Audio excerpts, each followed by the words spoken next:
Bawean dikenal sebagai salah satu surga objek wisata alam di Jawa Timur. Hampir seluruh destinasi wisata alam tersedia di Bawean. Tidak hanya menawarkan pesona wisata alam, Bawean juga menyuguhkan keanekaragaman produk kebudayaan dengan nilai keindahan yang cukup mumpuni, baik seni kerajinan maupun seni pertunjukan tradisional.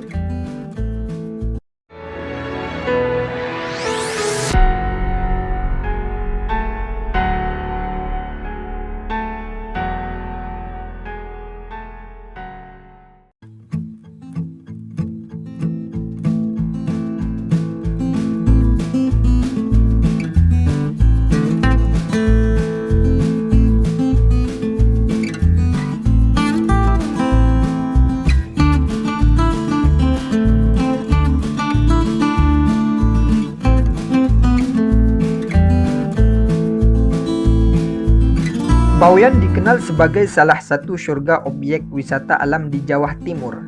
Hampir seluruh destinasi wisata alam tersedia di Bawean. Tidak hanya menawarkan pesona wisata alam, Bawean juga menyuguhkan keanekaragaman produk kebudayaan dengan nilai keindahan yang cukup mumpuni, baik seni kerajinan maupun seni pertunjukan tradisional. Salah satu produk kesenian yang memiliki peranan cukup penting dalam peradaban masyarakat Bawean adalah seni pertunjukan tradisional. Seni pertunjukan tradisional hadir sebagai warisan kreativitas masyarakat masa lampau. Peninggalan ini membuktikan bahwa seni telah menyusup di seluruh tatanan kehidupan masyarakat Bawean sejak lama. Bermodal keanekaragaman budaya Melayu, Jawa, Madura, Bugis, dan suku-suku besar lainnya yang menjadi akar budaya Bawean, seni pertunjukan tradisional Bawean memberi nuansa berbeda. Pengaruh budaya Melayu dan Islam terlihat mendominasi hampir semua jenis seni pertunjukan tradisional yang ada. Seni pertunjukan tradisional Bawean memiliki ciri khas tersendiri. Ciri khas dari seni pertunjukan tradisional Bawean terletak pada instrumen dan syair yang diperdengarkan. Hampir sebagian besar instrumen yang digunakan berupa alat musik tabuh atau pukul seperti rebana, gendang, jidur, dan lain-lain. Sedangkan syairnya diambil dari kitab berzanji maupun syair bernuansa Islam. Sayangnya, tidak semua seni pertunjukan tradisional mampu bertahan lama hingga saat ini. Ada yang tenggelam karena ditinggalkan pemiliknya, ada juga yang masih bertahan. Beberapa seni pertunjukan tradisional yang masih menunjukkan eksistensinya hingga saat ini yaitu diker, kercengan, korcak, tungka, saman, pencak pengantin, dan mandailing. Ketujuh seni pertunjukan tersebut masih memiliki tempat yang istimewa di hati penikmatnya. Nah, di sini akan mengulas sedikit tentang apa itu diker. Diker merupakan salah satu jenis pertunjukan musik khas Bawean yang menggunakan rebana besar sebagai media instrumennya. Diker menggunakan rebana berdiameter 40 hingga 60 cm, sehingga menghasilkan bunyi berkarakter bass dengan tempo yang lambat. Dalam sekali pertunjukan, diker dimainkan oleh 6 hingga 10 orang laki-laki dengan formasi membentuk setengah lingkaran. Posisi ini memudahkan para pelaku untuk mengoreksi satu sama lain. Mereka memukul rebana sambil melantunkan ayat-ayat dalam kitab berzanji. Idealnya, diker melakukan 16 babak dengan waktu hampir seharian. Pertunjukan diker diawali oleh salam pertemuan dan diakhiri dengan mammis. Dalam salam pertemuan, alunan instrumen terdengar sangat lambat dan berisi mukaddimah diker. Sedangkan mammis adalah bacaan khusus yang berisi tentang penutup dan pengarang kitab berzanji. Dalam diker mengenal 3 pukulan atau tabuhan.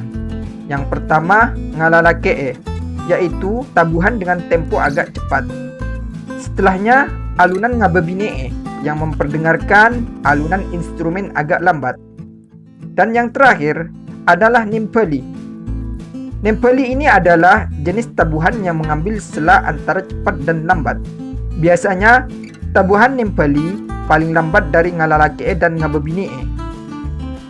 Perpaduan ketiga pukulan tersebut menghasilkan irama yang mendayu-dayu sehingga nuansa religius dan sakral terlihat jelas dalam pertunjukan diker.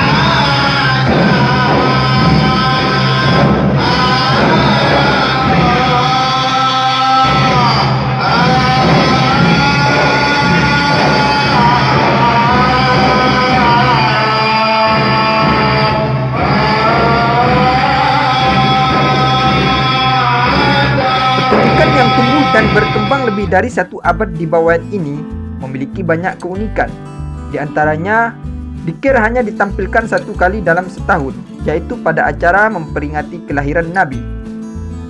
Menurut Bapak Bakri, pelaku dzikir senior berasal dari desa Gunung Teguh, dzikir itu berarti berzikir, melantunkan puji-pujian terhadap Allah Subhanahu wa Ta'ala.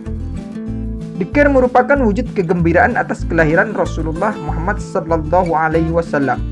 Tidak hanya itu, bahan rebana yang digunakan pun memiliki khas. Kayu penyanggahnya disebut kalompungan, terbuat dari kayu ulin yang diikat oleh besi dan rotan. Sementara kulitnya harus menggunakan kulit kambing atau rusa. Hal ini dapat mempengaruhi suara yang dihasilkan rebana. Dewasa ini, dzikir memiliki beberapa perbedaan, yakni pelaku, pelaksanaan, dan durasi. Dilihat dari pelaku, dzikir yang awalnya hanya bisa dilakukan oleh orang yang memiliki riwayat kekerabatan dengan pelaku terdahulu, ini dapat dilakukan oleh siapapun.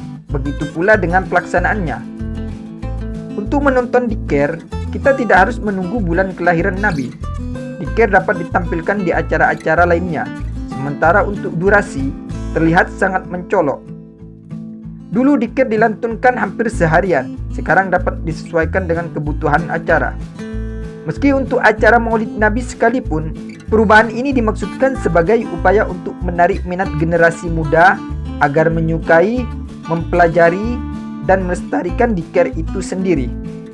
Nah, inilah ulasan sedikit tentang dzikir.